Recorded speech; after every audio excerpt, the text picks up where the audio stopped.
दोस्तों, कहा जाता है कि कर्मों का फल आपको ज़रूर मिलता है। अगर आप किसी के साथ अच्छा व्यवहार करते हो तो आपके साथ भी अच्छा होता है, लेकिन अगर आप किसी के साथ बुरा व्यवहार करते हो तो आपके साथ भी आगे चल के बुरा होता है। चलो एक कहानी के माध्यम से समझते हैं। एक बौद्ध नगर में गांव बसा हुआ था।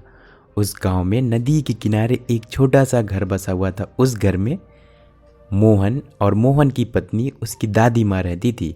3 लोगों का परिवार बसा हुआ था। मोहन और मोहन की पत्नी से दादी जी की नहीं बनती थी। दादी जी को हमेशा परेशान करते थे। मोहन और उसकी पत्नी दोनों लोग मिल करके दादी को बहुत ज़्यादा परेशान करते थे। जब उनकी माँ बीमार हो जाती थी तो दवा लाने के लिए मोहन नहीं जाता था और उल्टी सीधे शब्द बोल करके बोलता था, आप ऐसे ही हमेशा बीमार रहोगे, आपका कुछ नहीं हो सकता, कोई नहीं बचाने वाला, इससे बढ़िया ये होता कि आप मर जाओ। उसी नगर में एक दिन महात्मा और उसके शिष्य जा रहे थे। तभी उन लोगों ने दादी को डांटते हुए देख लिया। जो महात्मा थे वो बहुत ज़्यादा शांत स्वभाव के थे, ज़्यादा बोलते नहीं थे, लेकिन उनके साथ जो शिष्य था वो बहुत चंचल था और बहुत तेज शिष्य था उनका। और वो जा करके तुरंत बोलता है उस मोहन से कि आप अपने माँ को ऐसे डांट क्यों रहे हो, वो उनकी उम्र हो गई है तो आप उनको डांट रहे हो।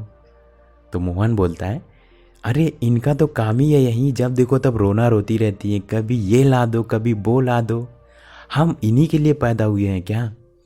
तो फिर शिष्य बोलता है कि तो क्या हुआ, वो तो आपकी माँ है, उनका सेवा करना आपका धर्म बनता है। शिष्य की बात मोहन ने नहीं सुना और दादी को डांटता रहा। तभी महात्मा जी बोलते हैं, शिष्य कोई बात नहीं, कर्मों का फल सबको मिलता है। और महात्मा बहुत शांत स्वभाव के थे और शिष्य को समझा दिए कि कोई बात नहीं, रहने दो, जिनका परिवार है, आगे चल के सब कुछ ठीक हो जाएगा। महात्मा और शिष्य दोनों लोग उस गांव से चले गए, लेकिन उनकी लड़ाइयाँ चलती रही। 1 साल गुजर गया, फिर महात्मा और शिष्य दोनों लोग उस गांव के अंदर फिर से आते हैं।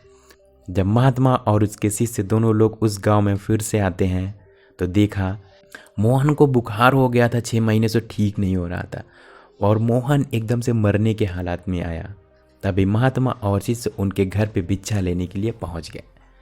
दादी माँ आई भिक्षा लेकर के और बोली, बेटा हमारे बेटे को क्या हो गया, इनकी तो बचने की हालत भी नहीं है।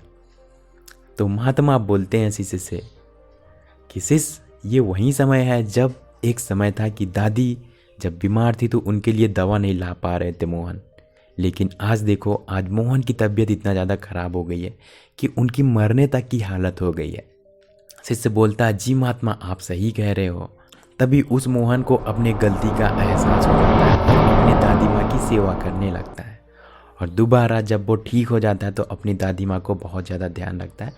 तो महात्मा बताते हैं कि अगर आप अपने माता पिता की सेवा नहीं कर सकते तो जीवन में कुछ नहीं कर सकते हो। उससे बड़ा अनर्थ तो कुछ नहीं हो सकता, जिन्होंने आपको जन्म दिया है। अगर आप उनकी सेवा नहीं कर सकते हो तो दुनिया में किसकी सेवा करोगे। तो आपका पहला धर्म बनता है कि आप अपने माता पिता की सेवा करो।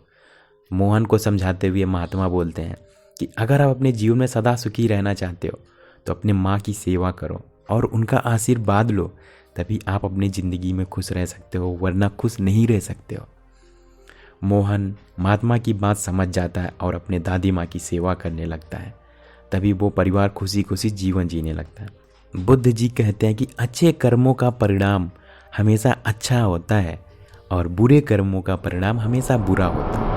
अगर आप अपने जीवन में अच्छा कर्म कर रहे हो तो आपके साथ भी अच्छा होगा, अगर आप बुरा कर्म कर रहे हो तो आपके साथ भी बुरा होता है। अच्छा कर्म क्या होता है, किसी की सेवा कर देना, आप लोगों को अच्छी अच्छी बातें सिखा देना, आप अपने देश के लिए कुछ कर रहे हो, आप नॉर्मल इंसान हो, आप कुछ भी कर रहे हो, वही अच्छा कर्म होता है। अपने माँ बाप की सेवा कर रहे हो जिन्होंने आपको जन्म दिया है।